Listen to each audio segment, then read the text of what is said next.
بسم الله الرحمن الرحيم كنا والصومالية كوجت تشالك السعودية العربية جار أهان منطقة نجران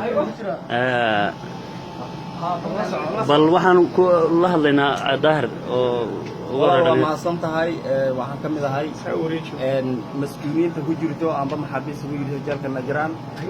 وحن طبعا إن إلى بدن أو محن كنا باي دبعت بدن بكجرتوا نعوذ كي ونقول دعاء وان هيا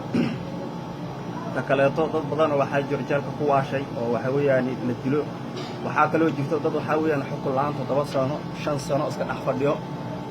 arrimahaas oo dhan iyo cabashadaas oo dhan waxaan u gudbinaynaa madaxda dawladda Soomaaliya iyo waxa weeyaan mas'uuliyiinta iyo waxa weeyaan cid ay khusayso inay wax ka qabato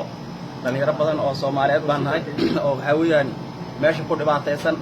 inay arrimahaanadan cid khusayso oo maxaan ku raadayay Soomaalinimo ah arrimaana si bilaadina loo galo ayaan rajaynaynaa cid kasta oo daawatana waxaan leenahay si gaarsi cid ay khusayso iyo madaxda Soomaaliya aad baa idin salaamay ما شاء الله ما شاء الله waxaan nahay dhalinyar ku jirta jeelka muddo in badan ah ku jirtay ma naqaano dal shisheeye ku jira ma naqaano maxaan ku raadayay meel aan maxaami ka qabsano af carabi ma naqaano cid noo doodo oo maxaami noo qabato ma haysano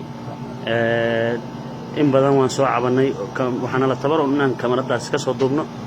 in badan waan soo cabanay dil baan ku xukumanahay intayada u badan dil baan ku xukumanahay waxna lagu xukumay in wax lagu xukumay oo maxaan ku raadayay dadka dambiyada anaga loo haysto la midka loo haysto dadka dambigaas qolta lagu haysto maxaamiyay qabsadaan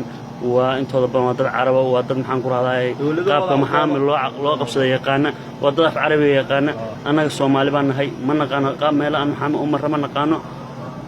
dhibabkaasaan haysta maxkamadda markana la geeyo waxna lama weydiiyo meeshan suulka saaran baan ilaa meeshan suulka waan saaraa waana ku qasbanay inaan suulka saaro haddaan saaro weynana waana la garaacaya ما شاء الله هذا كورمان أنا أشكي سفارة وقلت ما جالك السعودية العربية تسديد سنة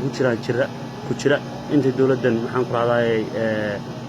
نبض ينول أي ودك قبضتي أم بأرجع محن كراداي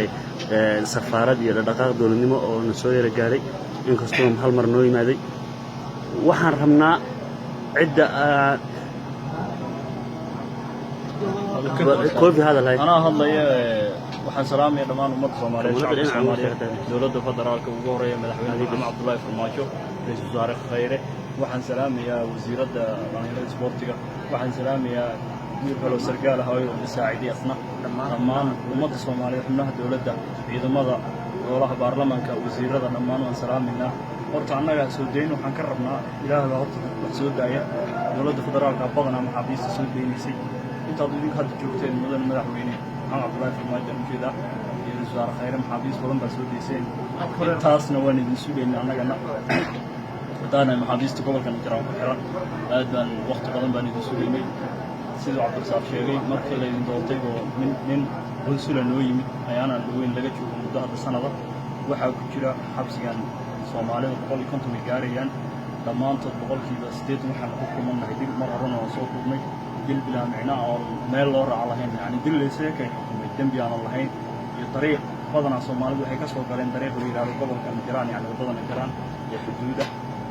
meel dagaal ka soo gashay meel dagaal darooga iyo dagaal baa laga soo geliyaa oo Yemeniin baa soo marto ama darooga soo waxaan ula haysta ama ka dagaalantan lagu haysta suuqa sheegay madaxweyne shaqana ku malkin ra'iisul wasaare shaqana ku malkin arrimahaas shacabka Soomaaliyeed waxaan u sheegaynaa nin wili bari dhaxdaas maxkamadda aan isku aragno wuxuu yiri ilaa micnaa baa idin kugu xukumayaa dawladihiinu doodaan oo maalaha shan dawladihiinu ay iga sii daayaan waxaan kala hayaa arrimo kale oo sir baan hayaa aan ka hadlaya inkastoo fiidiyogu idinka dib u socdo sir saa u weyn maaha madaxweyne sir waa weyn kama adkayno laakiin aad baan idin salaameynaa waxaa ka mid ah arrimaha cudurka kaliya jeel qayb kale ugu dhagan oo la yiraahdo qaybta labaad qaybta shanaad oo ku dhacay dad carab ah ku xiran madaxweyne waxaa lagu yiri ra'iisul wasaare ku dhinta shalay sheeko sida ay soo gaadhay waxay ahayd aniga ahmed ahaan soo gaadhay 5 inay marayso dhaawac meesha ku jira cudurka ku dhacay baan u jeedaa cuntada baa loo geeyay dhakhtar lama geeyo annagana hadduu berri nagu dhaco Afrikaan Ethiopiana nagu jira hadduu berri nagu dhaco cuntada halkaas weli uu banahayaa qaarkeen uu nahayaa aniga isla hadlay inuu ugu dhacay baan u malaynayaa 10 cisho ma aanay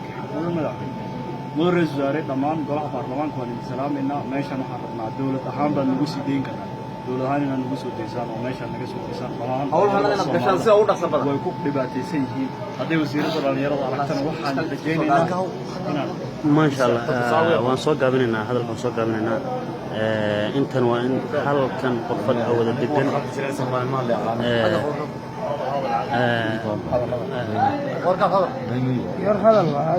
بسم الله الرحمن الرحيم والله وسيله dhalinyarada ku sheegeen meeshan dhibaato xun baa ka jirta waxa weeye xilli kolera uu dhacay ilaa hadda waan isku xareysanahay wax hadal ma leh daawo xitaa fiican ma leh warka waxaan rajaynaynaa insha allahu tacaala baaqayga inaad kasoo jawaabtaan dee xil baa idin saaran dadka xilkeeda ka saarayaan baana waxa weeye arrintaas aada xil isaga saaran dad fara badan oo dulman baa jira dad waxaa jira dembi dadka inta badan horta waaba dulman yihiin sidoodayba ku dulman yihiin xuquuq aan akal iyo biyo iyo sharaab ahayna ma leh xuquuqul insaankii kale meesha waa ka tegey waanu yaabanahay shahaadana ku waalan dadka xanuunsani dawana ma helaan sida xumaarka iyo eyga loola dhaqmo wax dawo oo ay leeyihiin male alla kuma madax xanuun baanu laanahay cidda wax kale side marka insha allahu tacaala arrintaa kasoo jawaaba insha allah خير ان شاء الله